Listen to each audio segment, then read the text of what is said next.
Hello student, हमने last class में Ampere's law और एम्पियर्स लॉ की दो एप्लीकेशंस डिस्कस की थी। Magnetic field due to a current carrying wire और दूसरा था magnetic field due to a solenoid. Third application है magnetic field due to a toroid. Toroid है क्या? सबसे पहले अगर आप सॉलोनॉइड के दोनों एंड्स को कनेक्ट कर दें तो आपको जो मिलेगा वो टोरॉइड है। तो हम यहाँ लिखेंगे if we connect two ends of a solenoid,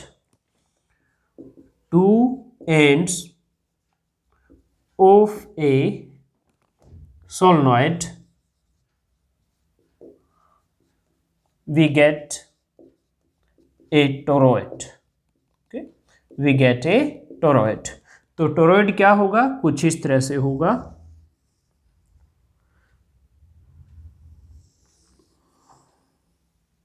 okay, उसका इनर रेडियस मान लीजिए ए है, आउटर रेडियस बी है। ओके, और फिर इस तरह से वायर की टर्न्स होंगी।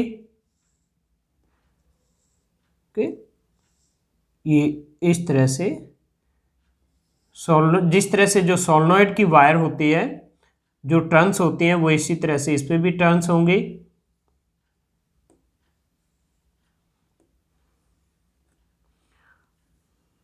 तो यानी ये कुछ इस तरह से आपको दिखाई देगा।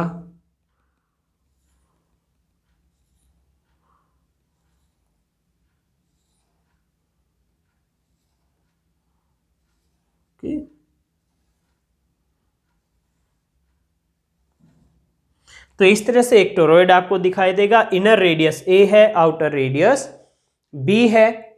मान लीजिए हम एक पॉइंट P चूज कर लेते हैं यहां पर, और इस पॉइंट P पर आप मैग्नेटिक फील्ड निकालना चाहते हो।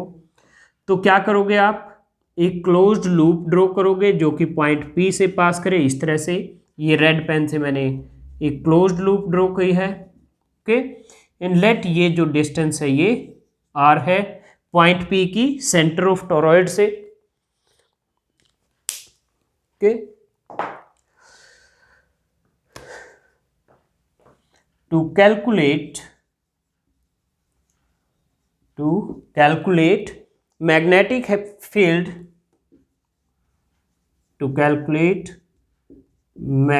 field at a point P inside the toroid, at a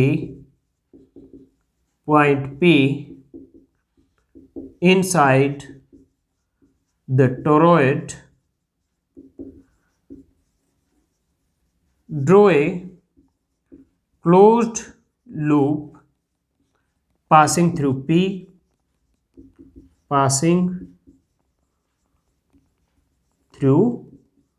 point P.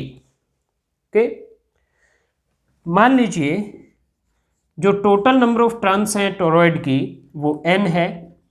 Total number of turns, I is current in each turn.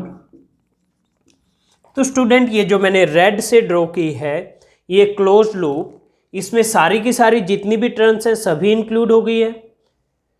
जितनी भी टर्न्स हैं ये सोलेनॉइड की, ये टर्न्स, ये क्या है? इस रेड कलर की जो क्लोज्ड लूप है ये सभी इसमें आ रही हैं। तो क्या होगा? Means all the end turns will be inside the loop. तो that means current enclosed by the loop क्या होगा? Total number of current multiply by current in each turn. तो ये होगा आई एनक्लोज्ड की वैल्यू। अब हम एम्पियर्स लॉ लगा देते हैं। Bye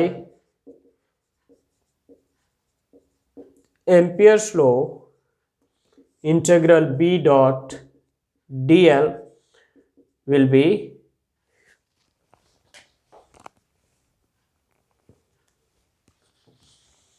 equal to mu naught into I enclosed।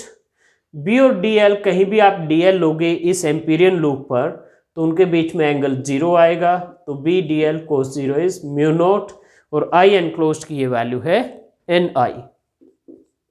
Okay, तो B integration dl will be cos 0 1 होता है म्यू नॉट एन आई।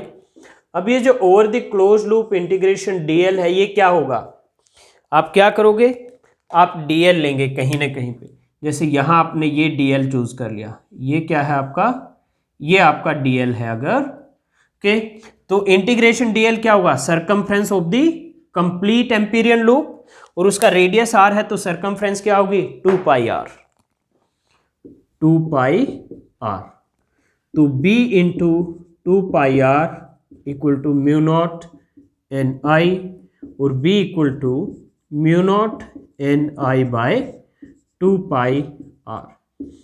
तो ये होगा magnetic field at a point inside the toroid, and ये जो रीजन है means for r less than a and outside region means r greater than b, magnetic field zero होगा। क्यों, क्योंकि सोलनॉइड में आउटसाइड मैग्नेटिक फील्ड जीरो होता है। तो for r less than a and r greater than b magnetic field is zero. Okay, तो student ये था third application of Ampere's law, magnetic field due to a toroid. अब हम numerical करेंगे इससे रिलेटेड, तो मैं अभी बोर्ड को क्लीन कर देता हूं और आपके लिए फर्स्ट न्यूमेरिकल लिख देता हूं। ओके स्टूडेंट, मैंने आपके लिए फर्स्ट न्यूमेरिकल लिख दिया है। स्टेटमेंट है न्यूमेरिकल का, a solenoid coil of 300 turns per metre is carrying a current of 5 ampere. Length of solenoid is 0.5 meter. Find magnitude of magnetic field inside the solenoid. Okay, number of turns per unit length 300 दिया हुआ है आपको, 300 turns per meter. Current 5 ampere. Length of solenoid 0.5 meter. Magnitude of magnetic field inside solenoid, इसके लिए formula क्या था, mu naught N आई। Okay, mu naught की value होती है 4 पाई इंटू 10⁻⁻⁷, एन की वैल्यू है 300, आई की वैल्यू है 5। पाई की वैल्यू हम रख देते हैं 3.14 इंटू 10⁻⁷ इंटू 300 इंटू 5। तो अगर आप इसको मल्टीप्लाई करते हो तो ये आएगा आपका 18840 इंटू 10⁻⁷, जिसको आप लिख सकते हो 1.884 इंटू 10⁻⁻3। ओके, और फर्स्ट डेसिमल तक अगर राउंड ऑफ करना है तो ये आ जाएगा 1.9 इंटू 10⁻⁻3 टेस्ला। ये आपका आंसर आ गया। अब स्टूडेंट, कई बार आपके दिमाग में आता है कि सर ये लेंथ किस लिए दी है, तो स्टूडेंट हमें इस क्वेश्चन में लेंथ की कोई ज़रूरत नहीं है सॉल्यूशन करने के लिए, ये सिर्फ आपको कंफ्यूज करने के लिए दी हो सकती है या फिर विदाउट एनी रीजन भी हो सकती है, लेकिन हाँ आपको इसकी ज़रूरत नहीं है। तो आपको कंफ्यूज नहीं होना है कि लेंथ दी है कहीं ना कहीं तो ज़रूर यूज़ होगी, जरूरी नहीं है कि हर पैरामीटर आपके सॉल्यूशन में यूज़ हो। तो ये तो था फर्स्ट क्वेश्चन स्टूडेंट। अब मैं बोर्ड को क्लीन करता हूँ और फिर आपके लिए नेक्स्ट न्यूमेरिकल लिख देता हूं।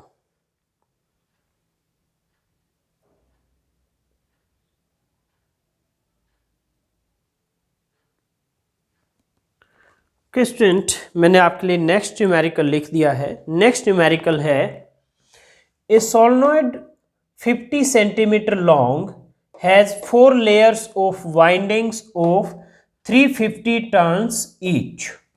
वेल, इस लाइन का मतलब अगर आपको अभी नहीं समझ आया तो मैं अभी समझाऊंगा आपको। If it carries a current of 6 ampere, find magnitude of magnetic field vector B, number 1 near centre of solenoid, number 2 near its end on its axis. Okay, सबसे पहले फर्स्ट लाइन का मतलब समझते हैं। क्या है, एक सोलेनॉइड है 50 सेंटीमीटर लॉन्ग, इस तरह से, ओके, मान लीजिए ये जो यहां से यहां तक लेंथ है ये क्या है 50 centimetre. Okay, and 4 layers of winding of 350 turns each. ये जो एक लेयर है इसमें 350 टर्न्स हैं, इस तरह की 350 टर्न्स हैं। एंड क्या है, ऐसी 4 लेयर है, यानी इसके ऊपर जैसे एक दूसरी लेयर हो जाए इस तरह से, ये दूसरी लेयर, फिर इसके ऊपर एक तीसरी लेयर और फिर एक चौथी लेयर। 4 लेयर हैं, हर एक लेयर में 350 टर्न है। तो टोटल नंबर ऑफ टर्न्स कितनी हुई? टोटल नंबर ऑफ टर्न्स कितनी हुई? एक लेयर में 350 टर्न है और नंबर ऑफ टर्न्स लेयर कितनी है? 4। नंबर ऑफ लेयर 4 है, तो ये होगी 1400। Okay, total number of turns. इसको मैं कैपिटल N लिख देता हूं। लेंथ L दिया हुआ है आपको 50 सेंटीमीटर यानी 0.5 मीटर। ओके, तो number of turns per unit length क्या होगा? आपने उसको स्मॉल n लिखा था, वो होगा total number of turns divide by total length. तो 1400 डिवाइड बाय 0.5, तो ये आ गया आपका 2800। ये है number of turns per unit length. Current कितना फ्लो कर रहा है? 6 ampere. I equal to 6 ampere. तो फर्स्ट पार्ट कहते हैं near the centre of solenoid. Well, at any point magnetic field inside the solenoid is mu naught Ni। ये formula हमने derive किया था। म्यू नोट की वैल्यू थी 4 पाई इंटू 10⁻⁻7। एन की वैल्यू है 2800 और आई की वैल्यू क्या है? 6 एम्पियर। मैं पाई की वैल्यू रख देता हूं 3.14। 100 इंटू 6।